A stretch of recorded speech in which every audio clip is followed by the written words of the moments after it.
새벽에도 하나님의 은총이 여러분들과 함께 하시기를 주님의 이름으로 축원합니다. 이 아브라함이 됐는데 그냥 이름만 바꿔진 게 아니고 신앙이 달라졌습니다. 우리가 집사가 되려면은 세례받은 지 2년 이상 돼야 집사가 되고, 또 집사된 지 또 5년이 돼야 권사가 되고, 이런 법이 있는 것처럼 이렇게 하나님이 이름을 그냥 아무나 바꿔주시는 게 아니고 이름 바꿔질 때는 신앙이 그렇게 성숙했다, 그렇게 보는 거죠. 마태복음 16장 13절부터 18절에 보면은 예수님이 제자들을 모아놓고 세상 사람들이 나를 누구라고 하더냐, 그때 더러는 엘리야, 에레미야 혹은 세례요한 중에 하나라고 합니다. 이 사람들은 이스라엘 백성이 가장 존경하는 선지자 중에 하나였습니다. 그런데 너희들은 날 또 어떻게 보느냐, 너희들, 이 제자들은 어떻게 보는가. 그때 베드로가 대표로 말하기를 주는 그리스도시요 살아계신 하나님의 아들이십니다. 아주 다른 거죠. 그러니까 엘리야나 에레미야나 세례요한은 사람의 아들이지만 예수님은 그리스도요 하나님의 기름 부은 사람, 또 하나님의 아들입니다. 아예 근본이 다르지. 사람 아들과 하나님의 아들이 다르잖아요. 그때 바요나 시몬아 너 정말 복 있다. 이제 네가 그렇게 고백한 게 네가 한 게 아니고 하나님이 너에게 알려주셨다. 그러시면서 이제 앞으로 내 이름이 베드로다, 그렇게 이름을 바꿔주신 것처럼 이렇게 이름이 바꿔지는 거, 야곱이가 이스라엘이 되고 아브라함이 아브라함이 되고 나다나엘이 바돌로메가 되고 사울이 바울 되고, 이렇게 이름 바꿔지는 게 그냥 보통 아니고 그 사람 신앙 인격이 달라졌다, 이제 그런 뜻이에요. 여기 보면 어떻게 달라졌는가 하면은 거기 2절 3절에 보면은 눈을 들어본 즉 사람 셋이 맞은편에서 있는지라, 사람 셋이 있었어요. 그들을 보자 곧 장막문에서 달려나가 영접하여 몸을 땅에 굽히고 그 말하기를 주여, 그렇게 말했대요. 3절에 보면 주여, 내 주여, 내가 주께 은혜를 입어 싸우면 원하건대 종을 떠나가지 마시옵소서. 그러니까 이 지나가는 사람들인데 그 지나가는 사람들을 보고 주님이라고 이렇게 불렀습니다. 주여, 내가 주께 은혜를 입었으면은 원하건대 종을 떠나가지 말라고, 자기를 종으로 이렇게 격화시키고 그 지나가는 나그네를 주님이라고 봤다고 하는 거, 이게 바로 이제 그 영안이 떠진 거죠. 에베소서 1장 18절에 보면은 너의 마음의 눈이 열려서 하나님이 불러주신 게 얼마나 소중한가를 알고 장차받을 영광스러운 기업이 무엇인가 알기를 원하노라. 육신의 눈이 아니고 마음의 눈, 영안이죠. 그러니까 영안이 떠져야 하나님이 어떤 분인가를 알고 하나님이 나를 불러주신 게 얼마나 소중한지 아는 거죠. 여러분, 동장이 초청한 게 좋아요, 시장이 초청한 게 좋아요? 예, 시장이 초청한 게 훨씬 낫지요. 또 시장이 초청한 게 좋아, 대통령이 초청한 게 좋아요? 예, 대통령이 초청한 게 훨씬 낫지요. 자, 그런데 대통령이 초청한 게 좋아, 하나님이 초청한 게 좋아요? 예, 사실은 그렇지만 우리 그렇게 믿는 사람이 많지 않아요. 대통령이 초청했다 그러면은 주일날도 아마 달려갈 거예요. 그런데 이렇게 우리가 하나님이 초청했다는 게 얼마나 소중한지, 예, 하나님이 나를 불러주셨다, 이게 아주 참 굉장한 거거든, 이게 말이에요. 그런데 그걸 알려면은 너의 마음 눈이 열려야 안 되는 거예요. 마음 눈이 열려야. 그래야 이 마음 눈이 열리면은 성령을 받아야 되는 겁니다. 이 성령님을 받아야 마음 눈이 떠지게 돼 있는 거예요. 그러니까 고린도전서 12장 3절에 보면은 성령이 아니고는 예수를 주님으로 믿을 수가 없다고 그랬어요. 예수를 주님으로 고백할 수 있는 거, 그냥 입으로 주여줘야 다 할 수 있지만은 정말 예수님이 나의 주님이다, 그 고백할 수 있는 것은 성령이 도와주셔야 가능하다, 그런 얘기고, 또 이 성령이 오셔야 구원의 확신을 준다. 이게 에베소 1장 13절에는 바로 이 성령님이 오셔야, 에베소 1장에는 그 성부 하나님과 성자 예수님과 성령 하나님을 얘기를 하는데 삼일체 하나님을 얘기를 하는 게 에베소 1장입니다. 13절 14절에 보면은 성령이 오셔야 구원의 확신을 갖게 되고 장차받을 영광스러운 기업을 알게 된다, 그렇게 이야기를 했습니다. 그러니까 성령을 안 받으면 신앙생활을 못하는 거예요. 그냥 성령 안 받으면은 육신은 교회를 잘 댕겨서 딴 사람 볼 때 그 신앙인지 몰라도 하나님은 안 오시는 거예요. 그래서 마태복음 7장 21절 23절에 보면 주여 주여 한다고 다 천국 가는 게 아니다. 주여 주여 한다고 다 하나님이 속는 게 아니다, 그런 얘기예요. 그래서 이 성령을 받아야 성경 말씀이 하나님 말씀으로 믿어지고 성령을 받아야 하나님의 실존을 우리가 느끼게 되는 겁니다.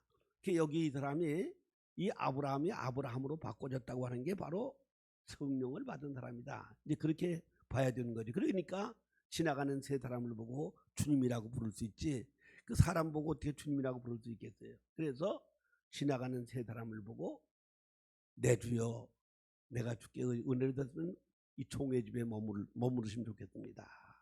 이렇게 달라졌어요. 이 아브라함이 아주 문제투성이 사람이었잖아요. 아주. 그러니까 그 하나님이 가나안 땅에 나가라고 그래서 나갔는데 흉년 들었다고 애굽으로 내려가서 부인도 팔아먹고 하나님께 제사 드린다고 그러는데 양 비둘기는 똥채로 받쳐가지고 그 후손이 400년 동안 종살이 한다고 그러고 사람 말을 듣고 하갈한테 들어가서 이스마엘을 낳아가지고 지금 4천년 동안 아랍 쪽하고 이스라엘이 싸우게 하는 거, 이게 다 아브라함의 실수입니다. 그런데 여기서부터 달라진 거예요. 17장 이름이 바꿔지면서부터 아브라함은 그때부터 하나님의 뜻대로 사는 그런 사람으로 이제 바꿔지게 됐습니다. 우리 신앙이 바로 서려면은 영안이 떠져야 돼. 영안이. 우리 육신의 눈이 있는데 육신의 눈이 있어도 영어를 안 배우면 영어를 모르잖아요. 불어를 안 배우면 불어를 모르고 독어를 안 배우면 독어를 못하는 겁니다. 그래서 육신의 눈이 있어도 공부를 해야지. 해방될 때 자기 이름을 쓰는 사람이 20%밖에 없었어요. 그때는 아무나 학교를 못 갔으니까 일정 때 학교 제가 다녔는데 제 이름이 나리다 주께입니다. 나리다 주께. 그리고 그때는 한국말 하면 그냥 학교에서 얼마나 두드러 폈나 몰라. 그냥 종아리 피가 나오도록 맞고 그랬어요. 그렇게 언어로 뺏기고 이름도 뺏기고 성도 뺏기고 그렇게 살았잖아요. 처녀들은 다 정신대로 가고 총각들은 증용으로 뽑아가고 이제 그렇게 우리가 살았어요.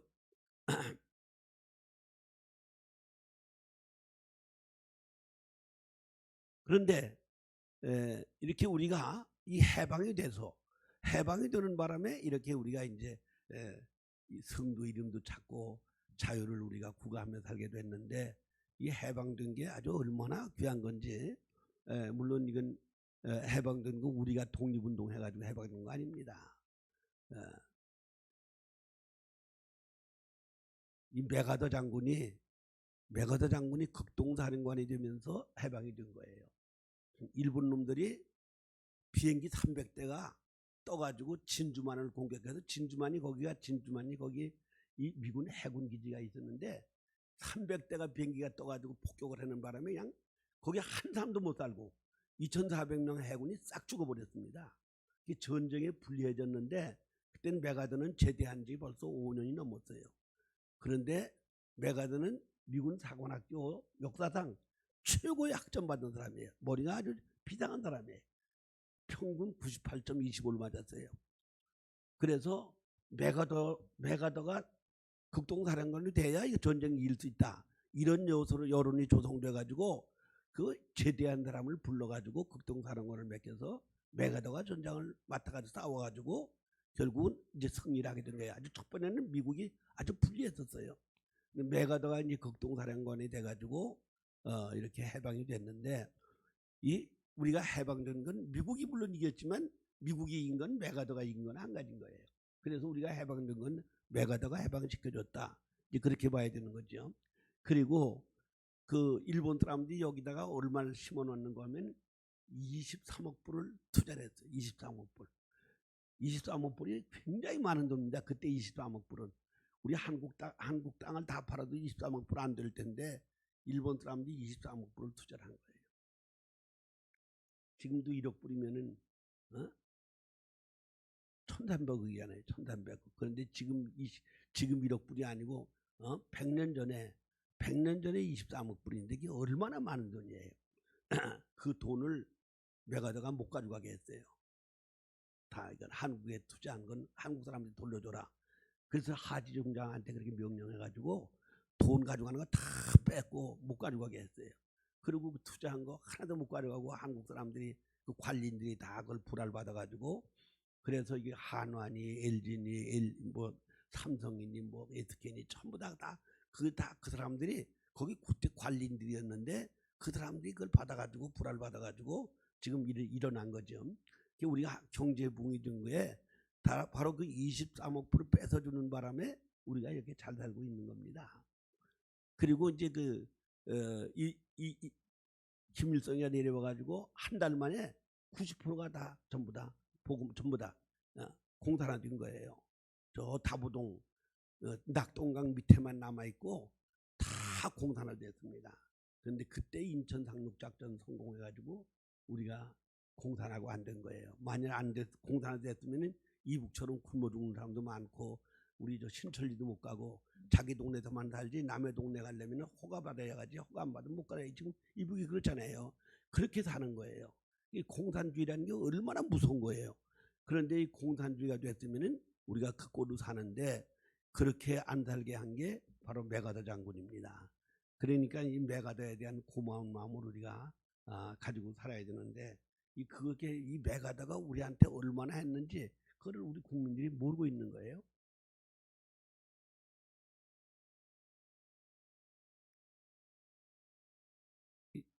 얘기는 좀 빗나간 것 같지만 이렇게 우리가 이렇게 정말 자유를 구가하면서 한다고 하는 게 얼마나 귀한지. 그런데 바로 이 사람이 영안이 열려져 가지고 예수님 세 사람인데 세 사람을 보고 주여 내 주께 은을 입었으면 나를 우리 집을 떠나지 말고 이 종이 발도 닦아줄 수 있고 마음을 상쾌하게 하겠습니다. 이제 그렇게 얘기를 했어요. 내 주여. 이렇게 지나가는 나그네들을 이 주님으로 본 거 이게 아주 굉장히 중요한 거죠. 마태복음 10장 40절에 보면은 예수님이 제자들 70인을 내보내면서 무슨 얘기를 했는가 하면 너희들을 영접하는 게 나를 영접하는 거고 나를 영접하는 거는 하나님을 영접하는 거다. 그렇게 말씀하셨어요. 그 사람들이 무슨 대결에 나왔어요. 그냥 3년 동안 훈련받은 것 뿐인데 그 예수님 말씀 듣고 예수님 쫓아다녔는데 그 사람들을 내보내면서 너희들을 영접하는 게 나를 영접하는 것이고 나를 영접하는 거는 바로 하나님을 영접하는 거다. 그렇게 예수님이 말씀하셨고 제자의 이름으로 냉수한 것을 대접해도 하늘에서는 그 상을 잃지 않는다.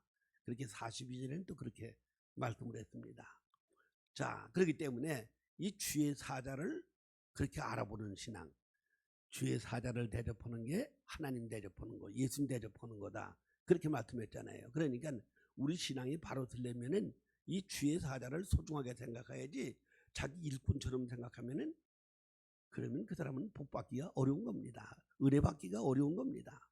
이 주의 사자의 얘기가 하나님 말씀이다. 이렇게 받아들여야 복을 받게 되고 그런 교회가 부흥되는 거지. 주의 사자 일꾼처럼 취급하면서 와라 가라 하고 무슨 자기 마음대로 생활비 조정하는 걸로 생각을 하면은 절대로 은혜를 못 받는 거 이게 말이죠. 주의 사자를 하나님처럼 생각하는 마음, 이런 마음을 가져야 복을 받고 은혜를 받게 돼 있는 겁니다. 그러니까 계시록 1장 20절에 무슨 얘기가 나오는가 하면은 그 소아시아에 7교회가 있었는데 7교회가 있고 7교회 사자들이 있었습니다. 7교회 사자는 7별이라고 그러고 7교회는 7촛대다. 그렇게 20절에 말씀하셨어요. 그러니까 이 동방박사가 지금 이제 예수님 오신 성탄절이 가까우는데 이 동방박사가 어떻게 예수님을 만났느냐, 어떻게 그 예수님을 찾아가서 황금과 유황과 모약을 드렸느냐, 주의 사자 말을 잘 들은 거예요. 주의 사자 별을 보고 갔어요. 별. 그 별이 누구예요? 교회 파송한 사자들이 별이다. 그렇게 거기 계시록 1장 20절에 말씀을 하고 있습니다. 일곱 별은 일곱 교의 사자들이다.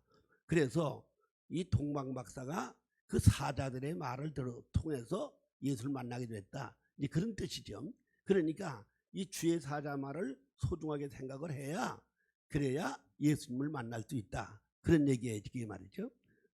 그래서 이 아브라함이 그 지나가는 나그네를 주의 사자로 보고 그리고 자기를 종으로 생각을 했어요. 주여 주여. 이 주님이란 말, 주여란 말이 무슨 뜻인가 하면 큐리에, 원문엔 큐리에 그렇게 돼요. 주님 그럴 땐 큐리오스, 그리고 주여 그럴 땐 큐리에. 그런데 이게 세 가지 개념을 가지고 있습니다. 그 말은 무슨 뜻인가 하면 남편이란 뜻이에요. 남편. 주인 양반 계십니까?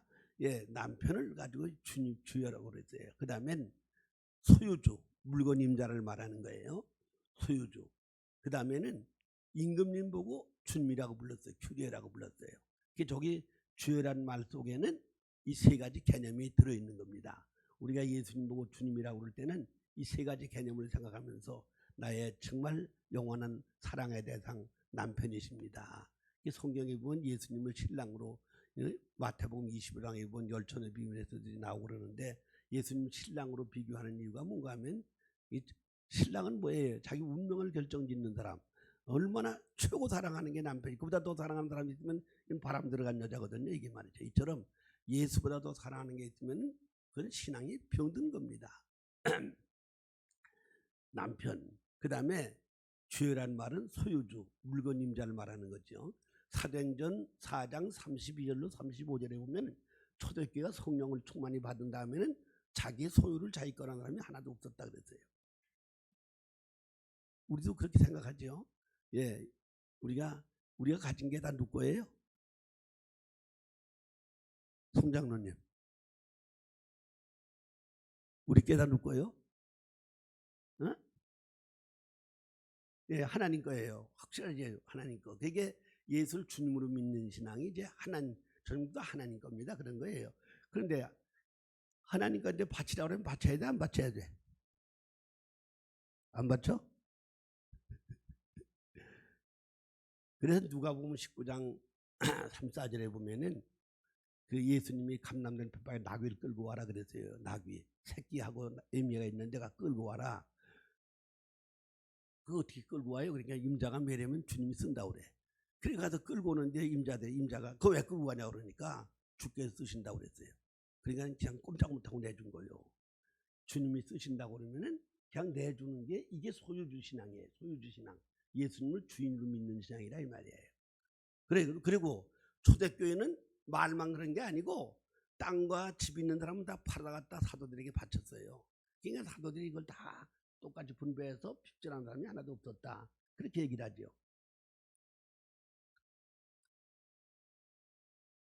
예수를 주님이라고 그러는데 정말 우리가 예수를 주님으로 믿는가?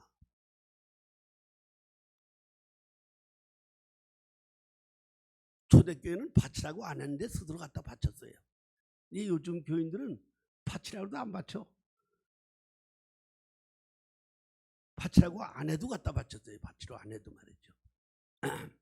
이렇게 예수님을 소유주로 믿는 신앙, 동시에 예수를 왕으로 믿는 신앙. 이 왕이 뭐예요?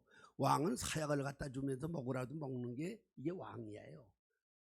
그 옛날에 그 임금이 사약을 주면은 그걸 그냥 먹는 것도 아니고 임금을 향해서, 임금 계신 곳을 향해서 무릎 꿇고 기도하고 인사하고 성은이 만극합니다. 그리고 받아 마시는 겁니다. 자, 이게 사약인데 그걸 그냥 한 손으로 받는 것도 아니고 두 손으로 받아가지고 성은이 만극합니다. 그리고 받아 마시는 거예요. 아니 이게 죽는 놈이 말이야 까짓 욕이나 하고 죽지 내가 뭐 잘못했다고 나 약을 사약 먹이냐고 그랬는데 그렇게 못하고 그렇게 임금을 향해서 인사하고 그걸 받아 마시면서 죽는 이유가 뭐냐? 만일 그렇게 하면은 역적으로 몰려가지고 집안 다 죽는 거예요. 자기 혼자 죽는 게 좋아? 가족 다 죽이는 게 좋아요? 그래서 할 수 없이 사약을 받아 먹으면서도 감사하다고 받아 먹는 거예요. 이게 임금이 이렇게 무서운 거예요. 임금이 죽으려면 죽는 거야. 그냥 사약을 주면서 뭐 그냥 그래도 그걸 감사하다고 받아먹는 게 이게 사약이에요. 임금이 그런 사람이 임금이에요. 그런데 이 주님이란 말 속에, 주여란 말 속에는 이 세 가지 개념이 있어서 임금님이라는 개념이 있는 거예요. 소유주, 남편, 최고 사랑하는 남편, 모든 게 주님 겁니다. 내 생명도 주님 겁니다. 고린도전서 6장 20절에 보면 우리 생명도 예수 피값으로 샀기 때문에 너의 몸으로 하나님께 영광을 돌려라. 로마서 14장 8절에 보면은 우린 살아도 주를 살고 죽어도 주를 죽어야 된다. 그 이유가 뭔가 하면 예수님이 우리 위해서 죽어주셨기 때문에. 그래서 우리 몸이 아니고 주님 거예요. 주님 거. 나를 위해 살면 죄가 되는 거 이게 말이죠. 주님의 살아야 할 의무가 있는 거예요. 그런데 그렇게 믿는 사람 얼마나 있어요 이게 말이죠. 주란 말 속에는 그런 개념이 들어있는 겁니다. 그리고 내가 종의 집을 떠나지 마소서 발도 닦아드리고 마음을 상쾌하게 했습니다. 종은 또 어떤 게 종이냐?